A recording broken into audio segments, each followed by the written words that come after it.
Welcome back, coaches. This is the Football Coaching Podcast. I'm Daniel Chamberlain. I'm here with Joe Daniel, as always. What's up, Coach? I'm great. It's been a very long 2 weeks living in the woods, getting chased by snakes. It's been I don't like life's that. been fun. I don't like that at all. Yeah, I truly did have a timber rattlesnake crawl within 3 feet of me and a buddy of mine who were I don't like that at all. just sitting in the woods. And he turned around, went the other way, and then kind of made a circle. It was pretty wild. I got some pictures of his body, but it was so dense I couldn't get a picture of him all the way. He was 4 feet long. Do you ever we could make this real short, but do you I don't know how much Redditing you do. I scroll Reddit sometimes, and there's a Reddit called Find the Sniper, where they will Camouflage. show pictures of a scene, the woods, or sometimes it's like I dropped something in a gravel parking lot. Can you see it? Like the one I saw one yesterday, it was like they dropped one of the mini SD cards in a gravel parking lot. It's like, can you see for it? sure. It's like, no. But a lot of times that's what they are. They're like, can you see the mountain lion or a lot of times it's snakes. And it just proves to you that you can't see the snake. Nah, you it's cannot see the snake. Like their camouflage is so good. Yeah, if it had not been like nature is not meant to be seen. That's no, bad guys. And our eyes are not. We're good at the motion thing, right? We're not good at really seeing camouflage. We see motion. So that's a lot of times what the people will say is, the people who took the pictures, people will be like, "How did you see it?" And they're like, "Well, I could hear it." Right. So when you have all of the senses, it's a little bit easier, and you can see. It's not a still picture. You've got the motion of the brush, and you can hear the sound. A light sound that sounds out of place and all of that. You got a better chance. But just the picture itself, no. I sent you my snake pictures just now, so you can add it to that Reddit and get some love. Yeah, I don't post on Reddit because he's dumb. Yeah, nope. Okay, where is it? Yeah, so snakes are scary, but the field was great. We had a good time. I'll go ahead and kick off my level up here. Yeah. I had 9-10 days in the field, and then a few days back in the barracks, and then I'm currently home on. I've been home the last couple nights, but we have to go back throughout the day. And a lot of times on this podcast we talk a ton about Joe shaking his head as he looks at the snake picture. Cannot see it. And then I couldn't see it at first. I was like, I had to go to the second picture, and I saw it in the second picture. First picture. He's like a little bigger than a beer can around, like a traditional beer can, not one of those. Yeah. I think I was looking for something smaller. Yeah, he's huge. Yeah. Anyway, we talk a lot on here, and especially me. I write leadership articles for the Headsets magazine, and I talk leadership all the time and extreme ownership and all that stuff. So it was really good. For all those that don't know, I changed units this year. So last month in April, I drilled with a new unit for the first time and really just kind of sit back and observe and see what role I thought I was going to fill because they didn't know. So it was like find, avoid, and fill it. And so we did 2 days for our May drill, which was the 30th and 31st, back right up to June, and we went right into AT, our annual training. And so it was really neat to go to a new place, and I was already thinking all this OCS stuff that I've been doing for 5 years, right? All this leadership, and then watching where some of the soldiers were really good at it, some of the leadership was good, but then they all had their weaknesses, and I was like, I am at home. Like, this is going to be so much fun because now I am a treasure chest of leadership knowledge to where the place I just left, we all were. So we were all, it was average there, right? We were great leaders who trained leadership. And so now it's like guys who have been, if you don't know the National Guard, we kind of just are keeping our heads above water all the time because the numbers are really bad right now. The COVID thing knocked something like 60% of the force out at one point, and a bunch of them didn't come back. And so it's hard to get by. We're kind of scraping by. And so they don't have time to focus on development of leadership, which sounds weird, but you get 2 days a month to show up and make sure your equipment's good. And then you kind of just go home. So I'm going to have a lot of fun trying to help turn those little things around. This 2 weeks has been a lot of fun to seems like every night a new soldier was coming and sitting in I have a double lawn chair like you would take to a baseball game. And it seemed like every night there was a new guy coming over, regardless of rank, that was just kind of trying to pick my brain on leadership. So I just had a lot of fun. So that was my level up, was putting all of this research, finally just putting it to use, putting 5 years of leadership training to use in the real world. And I've just really had a lot of fun doing that. Nice. It's the one thing about all the leadership, and I think a lot of guys are really into leadership, and it's not that different from, being into X's and O's. It's not that different from me being into, like, for example, I'm listening to a podcast with Howard Schultz. They're interviewing Howard Schultz for 3 hours about Starbucks, and I love all that stuff. I doubt that I will ever, raise capital and do a traditional startup type thing. But Right. so a lot of us love that stuff. And as football coaches, there's always an opportunity for it, but we don't get to apply it. And, we might be I've got all these wing T books back here just as an example. And it's like, I never get to apply it really. I pulled something. I get to apply it defending it. But where you really learn stuff is going out and applying it. Like, that's where you become masterful at it. So you get the chance to actually apply all of that. And in a more serious, we can talk about leadership and all that stuff in football, and it's important, but it's not the same. Right. Yep. What about you, boss? What's your level up been? It's been 2 weeks since Joe and I talked. So yeah, it's been a while. So I'll save one for the next time. I'll save a couple, but I'll go with one. Flew to Chicago and took a couple books with me that I was working on. And usually on these flights, I, will be on the laptop for a little while, because most of the flights have Wi-Fi. This one did not. I realized that as soon as I got on it. I was like, this is kind of small. I took Dub Maddox's Capology and finished that, I think, before we got off the ground. And then the other book I had turned out it was a business book that had turned out to have a lot of diagrams in it. So I finished that before we were like halfway through the flight, and I was like, that's the 2 books I brought. And I was like, welp. I mean, I had my Kindle on my phone, my Kindle, and I have tons of stuff to do. So I didn't worry about it. I was like, because I was in a place where I could have gotten more books. Right. And I was like, no, I've got 1, 2, 3, 4, 5 books sitting here that I have out specifically, either am reading or plan to read shortly. Another one over there, 2 that my head coach just gave me. Another one that Mike Carter gave me that I need to finish up. The ones that I finished on the plane. So I was like, I don't need to buy another book. Because I don't like to keep books. I would like, this is a very slimmed down. When I went to Iowa, I had a huge library of stuff. When I went to Iowa, I got rid of all of it, and I've been very conscious of that. Like, I don't want that library again. So these are mostly books, other than a handful. These are mostly books that I care to read. There's a couple that I don't, but Capology, I preface this by saying I like Dub Maddox a lot, and I've seen Dub speak. I've spoken to Dub. He's been on the podcast. I've talked to Dub off the record. I have seen him speak in clinics. I enjoy him greatly.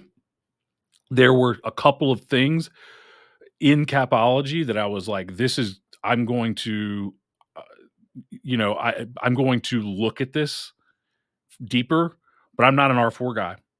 I'm not and so I would say 80 to 90% of the book I found interesting, but will never use.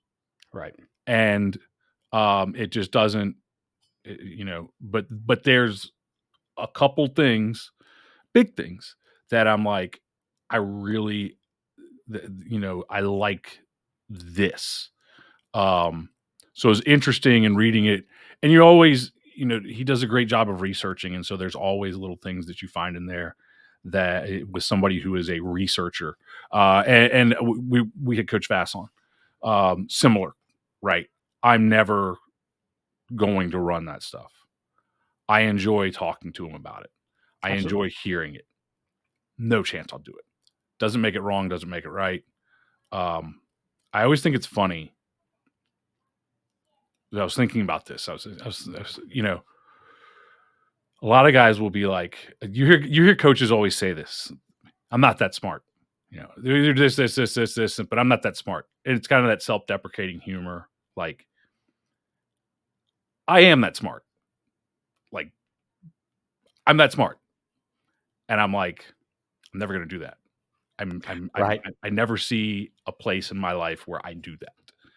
So I It's greatly okay to enjoy it. be. I think it's one of those things that we should, if we have the time, we should look at it, but it's not for everybody.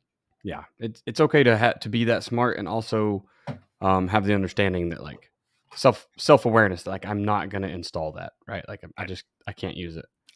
And for me personally, and I've talked about this before, for me personally, I think one of my intelligence, one of the things that I'm good at and intelligent about is simplifying. And so it wouldn't make sense to go and run very, very complicated things. And so that's kind of what I try to do. And so I thought there was some really good stuff in it.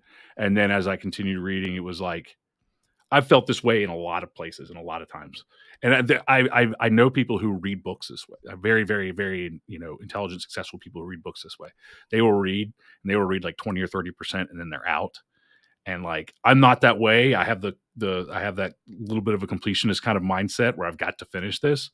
But honestly, after like 2 chapters, I was like, I've gotten what I need out of this. And then it was like, I'm going into now I'm just sunk.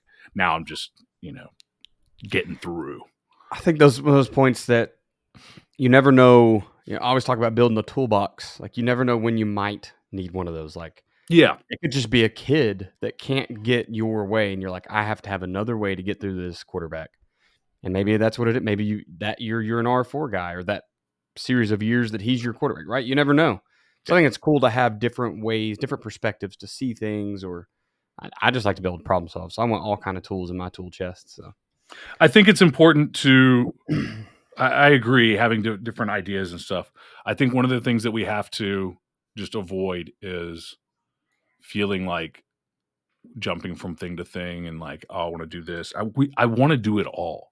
Like, would I love to have if this was, I never played The Sims, okay, but I played a lot of Sim City, right?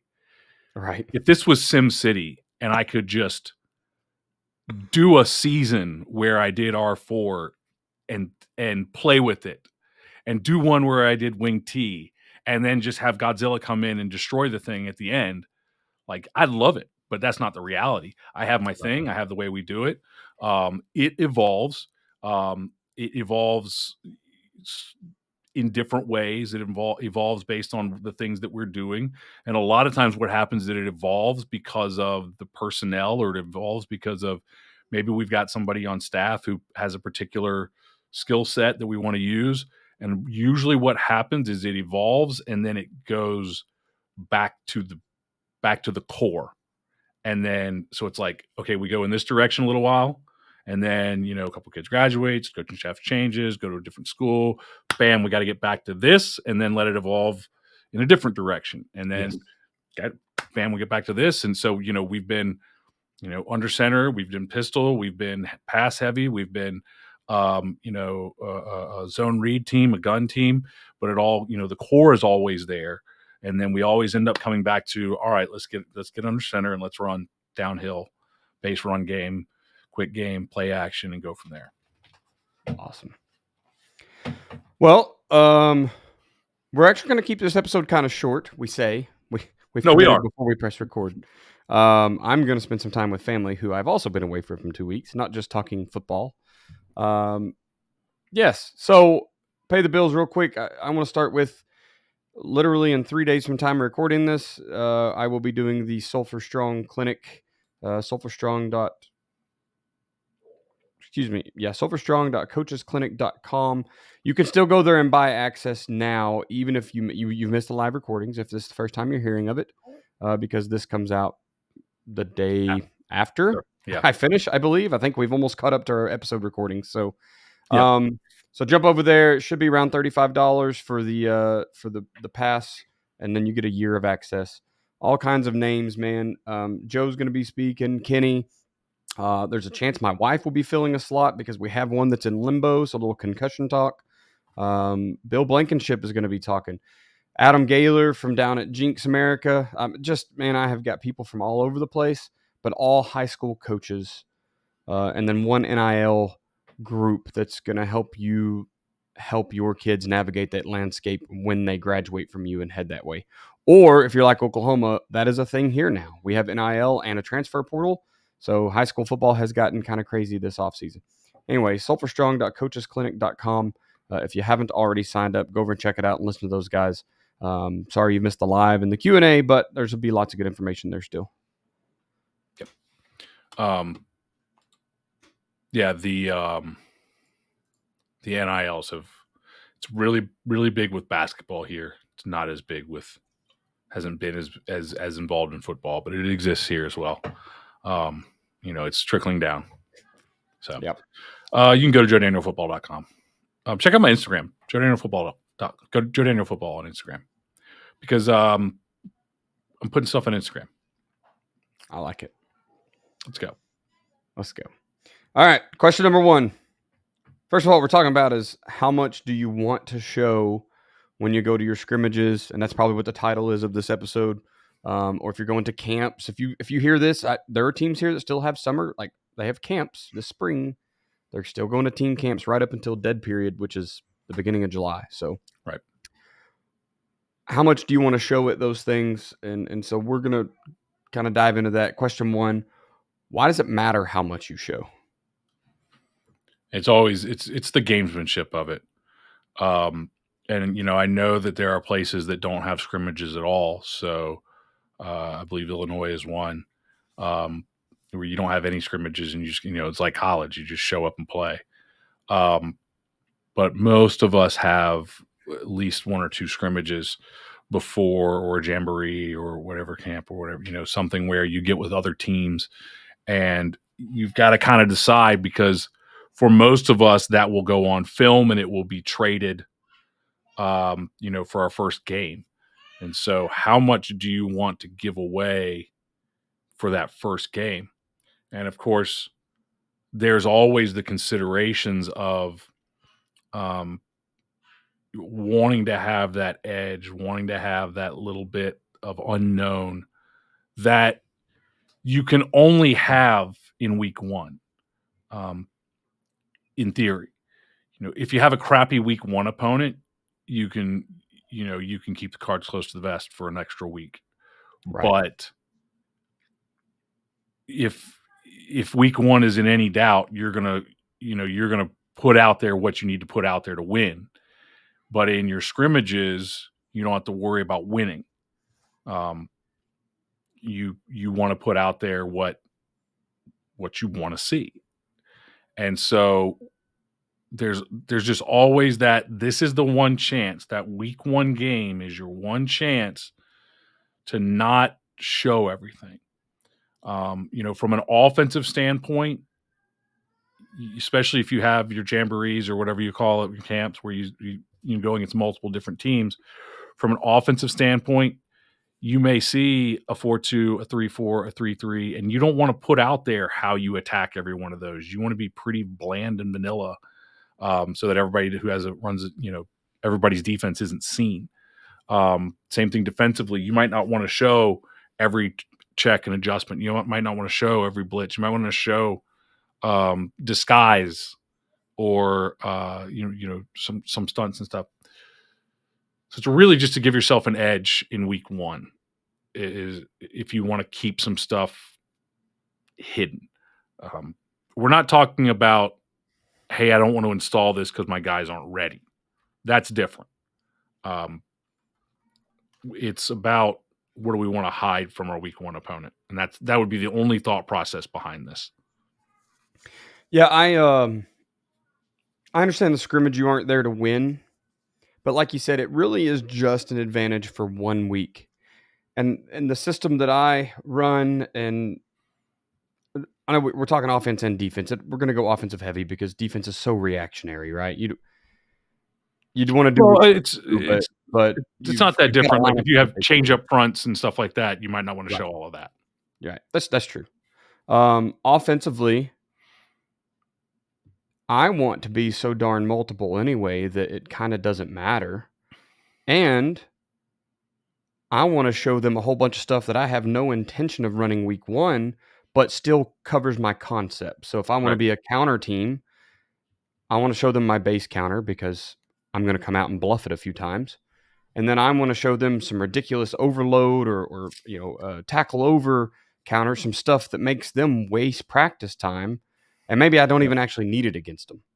And so you talk about the gamesmanship or the game within the game, and that's where I'm going to lean pretty heavy into that. Like I kind of don't care what you know because I actually want you to have to spend time learning more when you're still trying to do install, probably, right? Week 1, week 2, week 3, you're probably still trying to get into some like your off coverages, off fronts, stuff like that. But all of a sudden, you're having to cover empties and trips and quads and 5 on a side, right? I mean, I even think looking back to the spring install, I rushed my defensive coordinator's install inadvertently. It wasn't like, haha, I'm going to make you look bad. I really like the guy. In fact, I was glad that he came over to the team, but I wanted to get my empty stuff in quick, and he was like, crap. I didn't Right. intend to cover an empties check, but now here we go, right? Or a trips or a quads.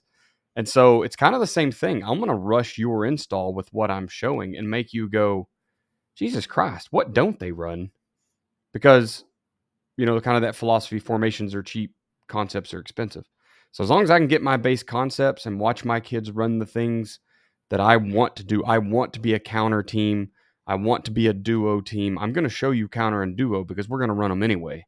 But now I'm going to make you chase all this other stuff on the outside. I liken it to when people run swinging gate on extra point. Mm-hmm. If you don't watch film for extra point and you don't line up to it, I'm going to score some extra points. But if not, I really just wasted a whole bunch of your practice time Yep. covering all the ghosts, chasing the ghosts that are swinging gate, right? So it's kind of the same concept on offense or defense in a scrimmage.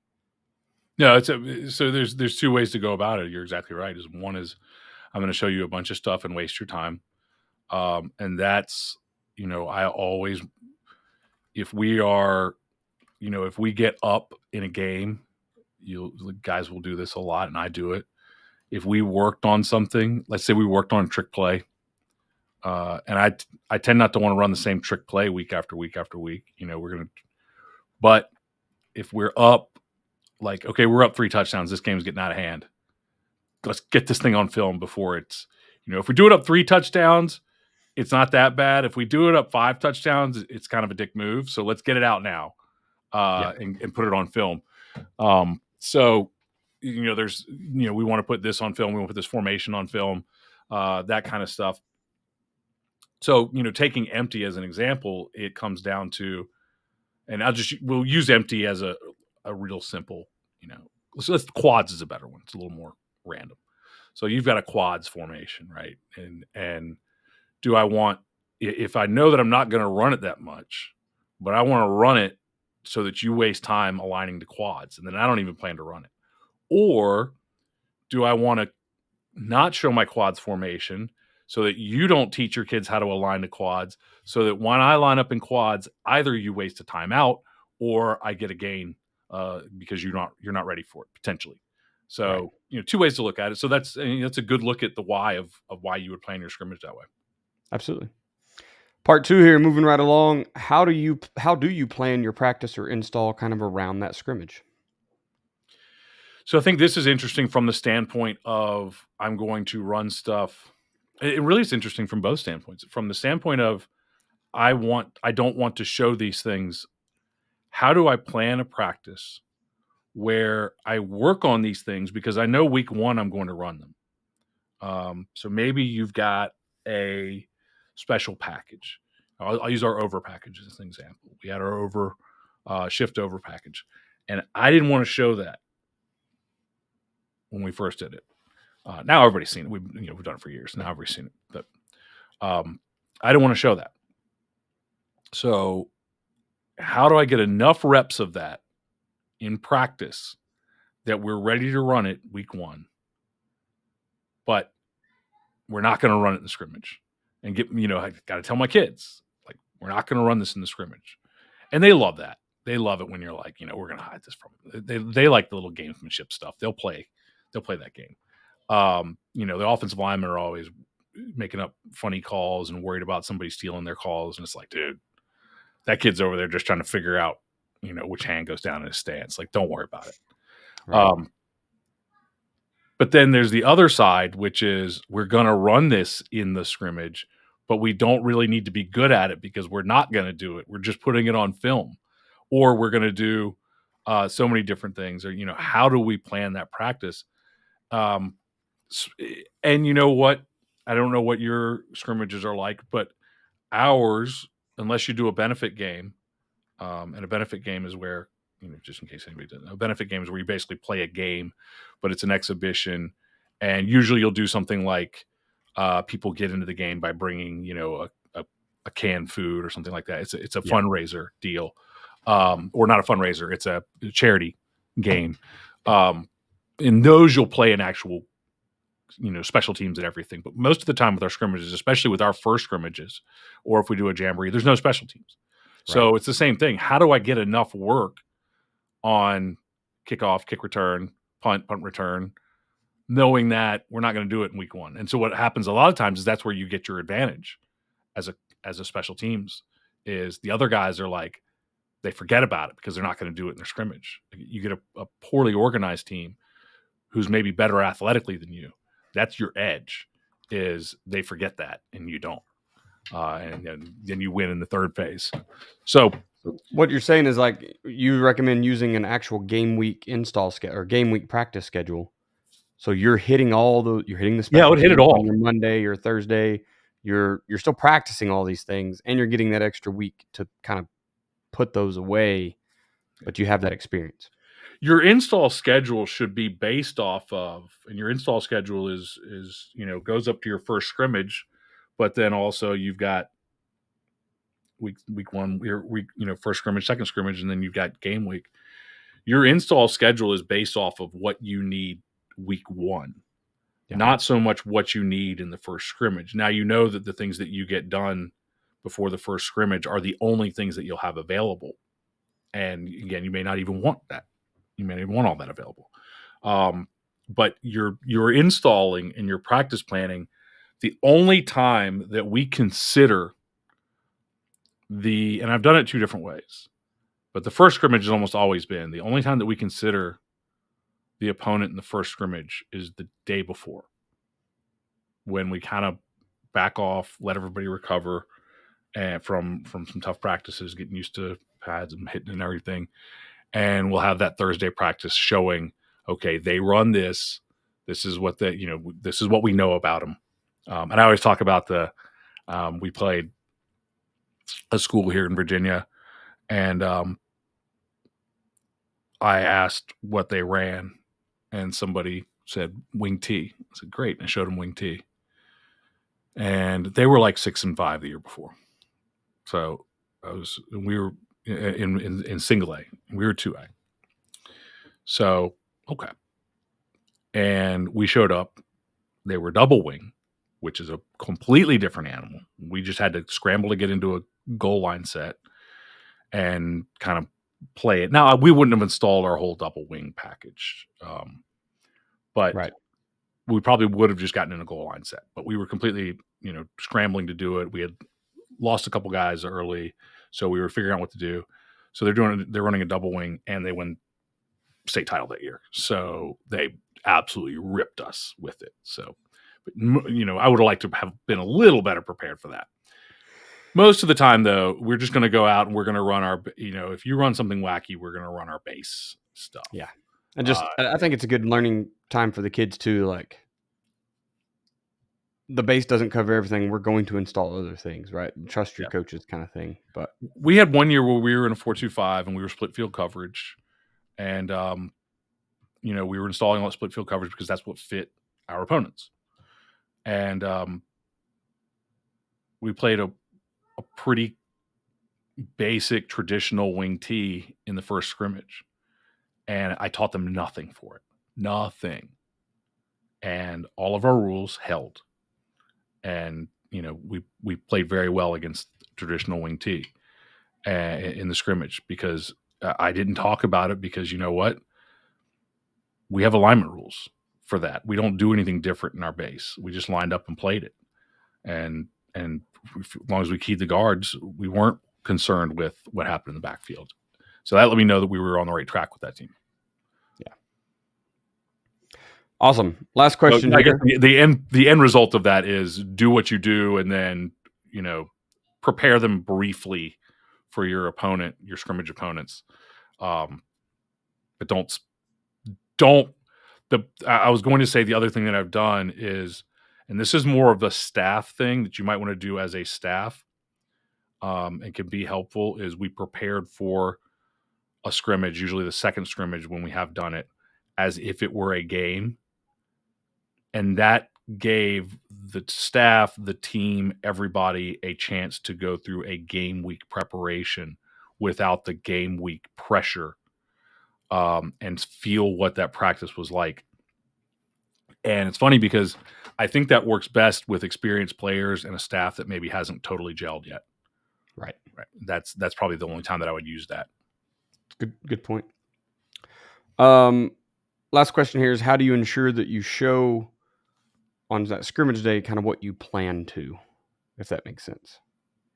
So I don't know how you guys script your plan your scrimmages. Usually our first scrimmages, or most of our scrimmages, are going to be like 10 and 10 with the ones, 10 and 10 with the 2s on 2s, 10 and 10 with the 3s on 3s if you're at a school that's that big. I haven't done a 3s on 3 scrimmage in years. We don't have 3s on 3s anymore. The JVs usually will go to a different field, and if they get any work, if they get to scrimmage. With smaller schools, it's like, let's get the 1s, let's get the 2s.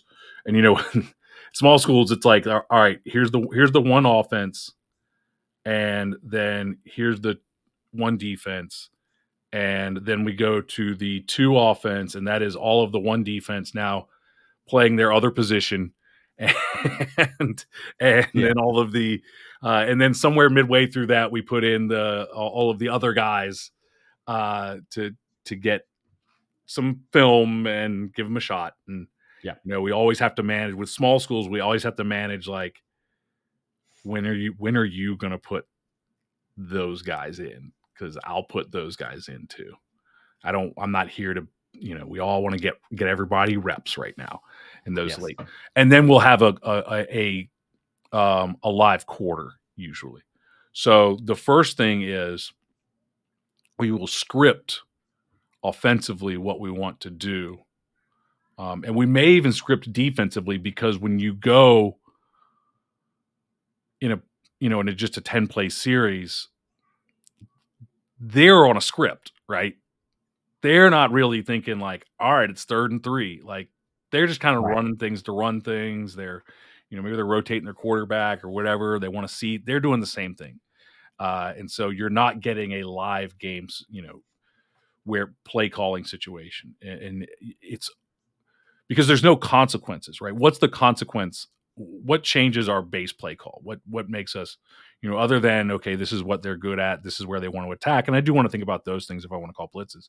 If I know that this is a power team or whatever, I want to be attacking off tackle if I do any blitzing and squeezing and slanting inside, whatever. Trying to take away their best plays. But I know that they're not just going to sit there and run that play 10 times. Right. They're, even if it's working, if they're getting 8 yards a pop, they're going to go run something else because it's a scrimmage and we got to see all this stuff. There's also the way that we do our play calling is 3rd or 4th down. The potential of a turnover is what changes things. That's when it tells us it's time to take a risk on defense. That's time when it tells us that it's time to go for it. Or, think of a play that's going to get a certain amount of yardage. That doesn't exist in a scrimmage, because what happens if we usually don't punt, and so we get to 4th down and I don't get it, and what happens? Well, we just go back to the 30 and it's 1st down. So I don't have the same. So I want to go through and call things offensively. I want to go through and call things that I want to see. you should have in a core package that covers everything. So inside run, off tackle run, outside run, and a counter. You should have some base passing. You should be able to just stretch the field horizontally. You should be able to attack a cover three. You should be able to attack a quarters. You should be able to attack a man. You should be able to attack a whatever. Usually when assuming you're scrimmaging somebody who's not a dick, you get to say, hey, what front do you run? What coverage do you run? It's funny because we don't all think things are, words don't mean the same. Terminology is not all the same. When you get there and you're like, that's a 3-4? Sure about that? Okay. And I've been down that road many times. What offense do you run? God forbid you tell somebody you run pistol power offense system. It's like you've just told them nothing. Right. We will tell them, we run the under center, running counter or zone. We tell them we're pistol 12 personnel. We'll tell them what it is that we're good at that year. If we're going to be mostly gun 10 personnel, we're going to be mostly 12 personnel under center. Whatever it is. Quarterbacks, a young kid. Quarterback's a 4-year starter who was all state last year. Let me know a little bit of what I'm getting into. So usually you'll have some idea of what you're attacking, and you just kind of plan a very generic way to attack it. And on defense, you kind of, I want to see this guy blitz. I want to see some base blitzes. I want to see some line stunts. I want to see our base. If it were up to me, I would just have our base being run over and over and over again sometimes. But, I don't want to show the change up front. So really, you're just going to script it and say, this is what I want to do. And then when you get into the live game quarter, you've just got your call sheet in front of you. You should have a call sheet, and that call sheet's going to have the limited menu that you have. And you keep your cool and don't go, oh, if we ran this right now, it'd get them. Because that's a weird temptation that we all have, is like, I'm going to get them right now. Something happened back there in the, tens and ten. My favorite one is there's always a guy who will, we're kind of standing behind the offense because we don't want to have 3 coaches covering, we all hate the quarters team that has middle of the field closed in 7-on-7, right? Because there's 3 coaches standing back there. I love when there's a guy who's kind of keeps like walking close to the huddle, and then there's another guy who's like, he's stealing our play calls, and I'm like, I don't care. But there's always like one coach on staff who's like, he's stealing our play calls. Okay, so now he's mad. But if that guy happens, the internet, yeah.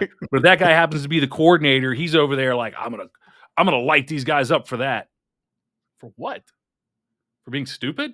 For stealing play call? Like, you're like that guy. If there's actually a coordinator stealing your play calls in the scrimmage and using it to call his defense, he's screwing himself. Right. Because he won't be able to do that in a game. So if he wants to screw himself, let him. Don't stop your enemies when they're making mistakes. Yeah. Don't interrupt them. Fine. Don't let it screw you up. Kind of a part 2 question here, because you just mentioned it. But my question is, do you start your in-game problem solving so that you as a staff get practice at that? So you kind of said, oh, I could run this right now and really burn them. Do you not do that? Do you not get that practice with, like, my spotter's in the box? He says, hey, this safety's rolling down late and hard to this motion, and we call a play to get there so our kids understand, hey, our coaches are seeing the field. Our coaches can answer questions. To build that? Or is it truly like, no, let's just run what I put on the sheet of paper? What you put on the sheet of paper should have answers. Okay. That makes sense. So we can still call what we took in the game. Yeah, what you've got on that sheet of paper. Again, I've got an inside run. I've got an outside run. I've got an off-tackle run. I've got a counter. I've got cover 1 beaters. I've got cover 3 beaters. I've got a play action or one or two play actions. So, if that free safety is rolling, that safety is getting involved in the run game, I'm going to run my play action. So assuming your base offense, and the same thing true of your base defense, assuming that your base package is fairly complete, and it should be, there's no reason that you wouldn't have all of those things available. So it's like, and then there's let's say that I don't want to show zone read. I just want to be, I've got a zone read package, but I just want to show under center 12 personnel. And the defensive end is really crashing hard, and my H is having a hard time blocking him. No, I'm not going to run the zone read. I'm gonna work on my H getting better at blocking that guy. Roger. That's the work that we're going to put in here. Roger. You just got an Army answer. I'm sorry. See, the funny thing is, the first thing that I think of is the droids from Roger. Star Wars. Roger. Yes. Yeah. So like Army, whatever. So like, no, I'm not going to do that. But what that does is when we go to work on zone read and we look at the film, we go, see, that's why we got to get good at this, because we would have smoked them with that. And so even though we didn't run that play, we built a little confidence on that play, because because now you always have answers for if the scrimmage didn't go the way you want it to go. I think that's an advantage of not running everything, is you can come in and you can tell your kids the story that, whether it's true or not, tell them the story that, especially if they played hard. If they didn't play hard, then you talk about effort, right? But you can tell them the story if they gave it their all and it didn't work out. You tell them the story that if the whole playbook had been open, which it will be next week when it's real, we would have smoked them right here. So right. You always have that story available. Gotcha. Awesome. Short episode. Checked all the boxes. We're going to move out, pay the bills, and get out of here. So, JoeDanielFootball.com. JoeDanielFootball.com. Hey, follow us on Instagram at JoeDanielFootball, because I'm playing around with Instagram. But I tell you what, please share this with somebody. Find a coach and share it with them. You got a family member that coaches, you got a friend that coaches. You don't have to share it with the guys that you coach against, but please share it at least with your coaching staff. Don't sit there and be mad about your coaching staff not being as smart as you when you never told them to listen to the Football Coaching Podcast. You should tell them to listen to the Football Coaching Podcast. In fact, if they don't listen to podcasts, which a lot of your coaches may not even know that there is such a thing as football podcasts. That would be wild, wouldn't it? That's a real thing. At this point, that's very real. Very real. So share this podcast with another football coach. There we go. That's my promotion. Jump over to sulfurstrong.coachesclinic.com and give the $35. You're helping to rebuild the small town of Sulphur, Oklahoma, after the devastating tornadoes. If you don't know, you can Google that and kind of look at what happened. I know there's been a lot of towns have been hit since then, and I really hope that this goes really well and I can just make this an annual thing, because it really was a lot of fun to plan. And I think the more it grows, the more coaches, will be offering their assistance. So this year, it's a whole bunch of my friends that also happen to be really good coaches, people in my network. I love to watch it grow into something else, and we can continue helping other people. But this year's the thing. So sulfurstrong.coachesclinic.com. Sales opening and closing. What do we got, Joe? We're going to be at the end of June coming up. Offensive play caller system. There we go. Jump over to offensive play caller system. Learn about the what is it? There's 3 different things. Game plan. Man, I don't know. I'm so tired. You're going to learn about attacking the 4 weaknesses of a defense is what you're going to learn about. How to attack.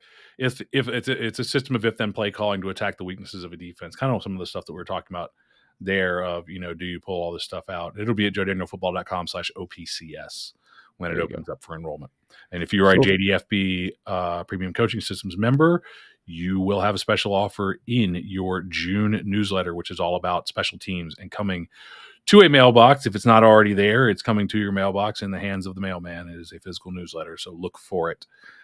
Everything in your mailbox is not junk. Thank you, mail people. Social media, I am I can at trust Coach the mail Chambo. people more than I can trust Mark Zuckerberg to deliver things. So, touche. At Coach Chambo OK on the Twitter/X machine. You can also email me at chamberlainfootballconsulting@gmail.com. I also recently started a Patreon. I got a few coaches jumping in over there. You can jump over and look at the levels. Guys, realistically, I just like talking ball, and I am not going to teach this year, I don't think, and so I'm looking for ways to pay the bills and talking ball and letting you guys support a young coach who's chasing football glory. It seems to be like the most fun the way I could talk ball. So patreon.com should be like a bi-weekly, some type of, we'll get on a Zoom and have fun and talk football, talk about scheme and leadership, which apparently is a lot less known even in the military than I originally thought. So let me help you. Patreon.com. I think it's / it'll be Chamberlain Football Consulting, wherever the hell it is. And I don't know if I said you can email me at chamberlainfootballconsulting@gmail.com. Joe, where are you at? at Joe Daniel Football on Instagram, at Joe Daniel Football on TikTok, at Football Info on Twitter, JoeDanielFootball.com, or excuse me, I'm at JoeDanielFootball.com. I'm at Facebook.com/JoeDanielFootball. Joe's everywhere. Did I get them all? I've been everywhere. Joe at JoeDanielFootball.com is been my to email. Twitter and Instagram, although TikTok, I do not answer that directly usually. So, and of course, for our JDFB members, chalkboard. I got to go in. I got to get it on the chalkboard here probably after I close up here because it's been a little bit. But there we go. Planned to do it on the plane, and there was no Wi-Fi, so that happens. In there. The podcast is at the FBCP. You can jump over there and see stuff and things. Although Shim just posted it all to at Football Info, so you can really just go there and check it out too. If this is your first time listening to the Football Coaching Podcast, be sure to subscribe so you don't miss any future episodes. You can find us on your favorite podcatcher, not SoundCloud. I got to delete that. It's been on there a long time. Spotify, Apple Podcasts is the big two, but wherever it is that you listen to podcasts, you're going to find us. If you've been listening for a while, please leave a review, especially Apple Podcasts and Spotify, because that's everybody's big two, and we want to be able to reach more coaches, and unfortunately, people still just look for a picture and then they look for stars. So leave us some stars. If it's a bad one, maybe just contact us. Maybe don't just write a shitty little note with a 1 star and talk about how we say mean words or something. I don't know. We're in the military and another guy that's been a football coach and a businessman for a long time. So we're not perfect. Thank you for listening to this episode of the Football Coaching Podcast. Remember, coach simple, play fast, win.